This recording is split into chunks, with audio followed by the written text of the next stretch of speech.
नमस्कार। अनंत कथा अमृत के भाग 73 में आपका स्वागत है। मुकुंदा बताते हैं कि वर्ष 1969 में मैं सुल्तानपुर गया था ऑडिट कार्य से। वहाँ दफ्तर वालों ने कुछ दूर जंगल में आसन जमाए एक मौनी साधु की बड़ी तारीफ की। उत्सुकतावश मैं भी उनके दर्शन को चला गया। उनकी रहनी और आचरण देख प्रभावित भी हुआ। इलाहाबाद लौटा तो पाया कि महाराज पधारे हैं।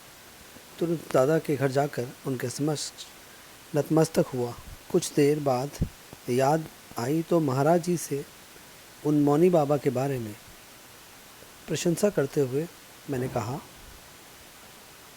महाराज, वह एक निर्जन जंगल में एक पेड़ के नीचे बिना छप्पर छां के आज पूरे 9 वर्ष से रह रहे हैं। जाड़ा गर्मी बरसात भर मौन रहते हैं। बड़े बड़े समृद्ध धनी उनके दर्शन करने को आते हैं, पर वह किसी का भी कुछ भी ग्रहण नहीं करते हैं।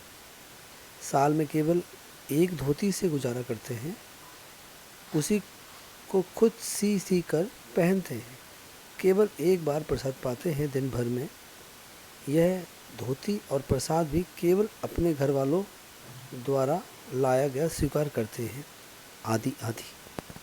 महाराज जी बड़े नाटकीय ढंग से तख्त से झुके मेरी बातें सुनते रहे और मेरे प्रभावित मन मानस में उठने वाले भावों को पढ़ते हुए से आंखें घुमा कर बीच बीच में आश्चर्यचकित होते से अच्छा कहते रहे।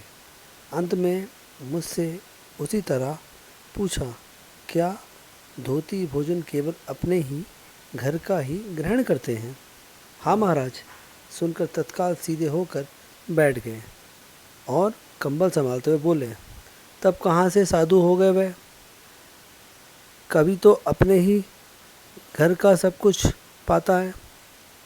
सारे विश्व को अपना समझे बिना कोई भी साधु नहीं हो सकता। सुनकर मुझे संतत्व के प्रति एक सच्चा दृष्टिकोण प्राप्त हो गया।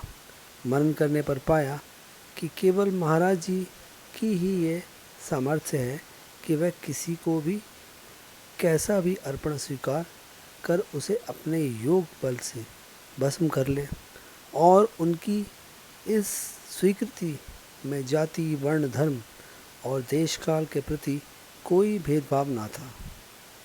कहते भी तो हैं, सारा विश्व मेरा ही है।